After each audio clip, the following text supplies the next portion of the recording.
ఇప్పుడు ఒకటి మన క్రేజీ కాంబో అయితే వినబడుతుంది. మన మహేష్ బాబు సందీప్ రెడ్డి వంగాది కాంబినేషన్లో మూవీ రాబోతుందనే సమాచారం. దానికి సంబంధించి మీరు ఏమనుకుంటారు? సందీప్ రెడ్డి వంగతో మళ్ళీ సినిమా వద్దు అని కొన్ని రూమర్స్ వస్తున్నాయి. రాజమౌళి దగ్గరనే సినిమా చేసిన వ్యక్తి మహేష్ బాబు అన్న, మరి సందీప్ రెడ్డి వంగతో ఎందుకు చేయడు? దేని గురించి చేయడు అంటే కాంబినేషన్ బాగోదని కొంతమంది అంటున్నారు. మాస్ ఎంట్రీ ఇవ్వబోతుండ్రు ఈసారి మా అన్న సందీప్ రెడ్డి వంగ, అలాగే మహేష్ బాబు అన్న మంచి మాస్ మూవీ తీసుకొని ముందటికి వస్తుండు. ఈరోజు మీకు థియేటర్లో దడబుడుతుంది, బయట గిట దడబుడుతుంది. సందీప్ రెడ్డి వంగ అన్న అంటే ఏందో, మహేష్ బాబు అన్న అంటే ఏందో నిరూపించడానికి వీళ్ళు కొత్త సినిమా మాస్ ఎంట్రీ, థియేటర్లో బాక్సులు పలిగిపోయే విధంగా, బల్బులు పలిగిపోయే విధంగా. సందీప్ రెడ్డి వంగ అన్న అంటేనే బాక్సులు పగిలిపోతాయి, థియేటర్లో లైట్లు పగిలిపోతాయి, థియేటరే వణుకుతుంది. ఆ విధంగా అటువంటి డైరెక్టర్ని పట్టుకొని మీరు ఈరోజు ఆయనతో తీయలేరు. ఇది కాదు, మాస్ ఎంట్రీ ఇవ్వబోతుండే ఈసారి దద్దరిల్లిపోతాడు థియేటరు. మహేష్ బాబు అన్న సందీప్ రెడ్డి వంగ అంటే ఏందో దడబుట్టేలాగా అందరికీ మంచి పరిష్కారం చెప్తారు. అయితే కొంచెం సందీప్ రెడ్డి వంగ వైలెన్స్తో పాటు రొమాన్స్ కూడా ఎక్కువ రెండు మహేష్ బాబు సెట్ అవుతుందా? 100% కదా. మహేష్ బాబు అన్నని ఒక ఎట్లా చూపించాలన్నాడంటే ఒక మాస్ ఎంట్రీగా, ఒక లవ్ ఎంటర్టైన్మెంట్గా, ఒక మాస్ ఎంట్రీగా ఆయనకు ఒక సినిమా ఇవ్వాలని సందీప్ రెడ్డి వంగ అన్న అనుకున్నాడు. అందుగురించి ఈరోజు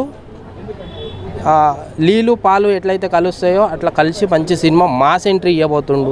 అందుగురించి సినిమా ఒప్పుకున్నారు ఈరోజు. కంపల్సరీ డిఫరెంట్గా వారణాసి తర్వాత ఇంకో వారణాసి వస్తుంది, సిద్ధంగా ఉండండి. సో అది అయితే మరి మహేష్ బాబు అంటే మినిమం రేంజ్ ఉంటుంది కాబట్టి 1000 కోట్లు కలెక్ట్ చేసే అవకాశం ఉంటుంది. 100% కదా.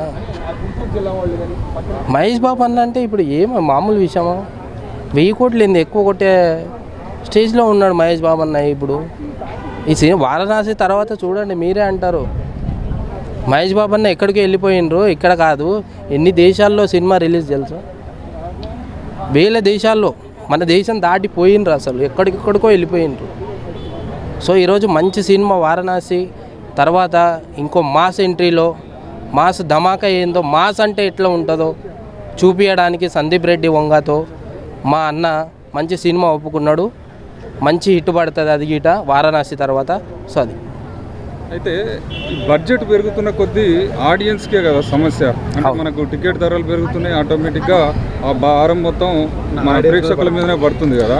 మరి ఇట్లా పెంచుకుంటూ పోతుంటే భవిష్యత్తులో అసలు థియేటర్కి పోయి చూసే పరిస్థితి ఉంటుందా? ఇప్పుడు ఒకటి ఏంటంటే సినిమా బడ్జెట్లు పెంచమని ప్రజలు అడగలేదు, వాళ్ళంతటికి వాళ్ళే బడ్జెట్లు పెంచుతుండ్రు. వాళ్ళంతటికి వాళ్ళ ఇష్టానుసంగానే బడ్జెట్లు పెంచేసి మేము ఇన్ని కోట్లు పెట్టి సినిమా తీసినామని చెప్తున్నారు.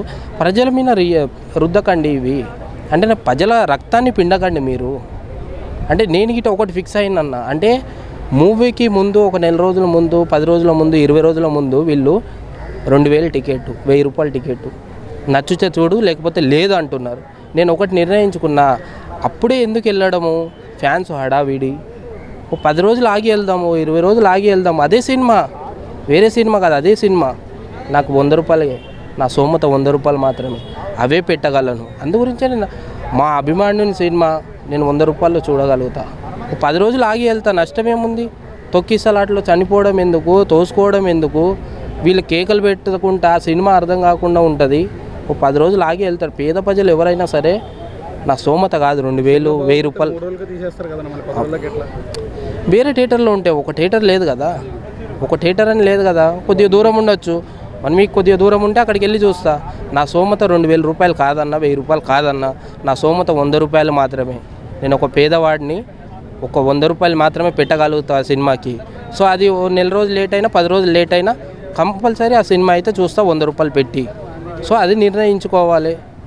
అదే డయాట్ ఫ్యాన్స్ ఉంటారు, పెట్టేవాళ్ళు ఉంటారు, పెట్టండి. మహేష్ బాబు గారిని పెట్టండి. ఎందుకంటే మహేష్ బాబు గారు ఎంతోమందికి సాయం చేసిన వ్యక్తి, ప్రజలకు ఎంతోమందికి సాయం చేసిన వ్యక్తి. తప్పులేదు, అటువంటి వాళ్ళకి పెడితే తప్పులేదు. 1000 పెట్టిన 2000 పెట్టిన తప్పులేదు. అటువంటి వాళ్ళకి సాయం చేయండి. కానీ కొంతమంది హీరోలు ఉన్నారు, పుష్ప 2 అంట, ఆ సినిమాకి 2,000 3,000 పెట్టినారు. అంటే ఉపయోగం లేనిది కాదు, మనకు ఉపయోగపడేది, మనకు ఉపయోగపడే వాళ్ళని గుర్తించి 2,000 రూపాయలు పెడితే తప్పు లేదు. కానీ ఇటువంటి సినిమాకి పెట్టి అల్లు అర్జున్ ఏం సేవ చేయలేదన్న ఎవరికి. చనిపోయిన వ్యక్తి ఆ అమ్మాయి దగ్గరికి వెళ్ళి గీట ఓదార్చలేకపోయిన వ్యక్తి, అటువంటి వాళ్ళకైతే మేము పెట్టదలుచుకోలేదు. ఇప్పుడు మా అన్న అన్నారు పెట్టవచ్చు, 2,000 రూపాయలు తప్పు లేదు, పెట్టవచ్చు. ఎందుకంటే ఆయన ప్రజలకు మంచి చేస్తాడు. ఏదైనా ఆపద ఉంటే మంచి చేసే వ్యక్తిని మీరు డబ్బులు పెట్టినా మంచి జరుగుతుంది కాబట్టి పెట్టవచ్చు.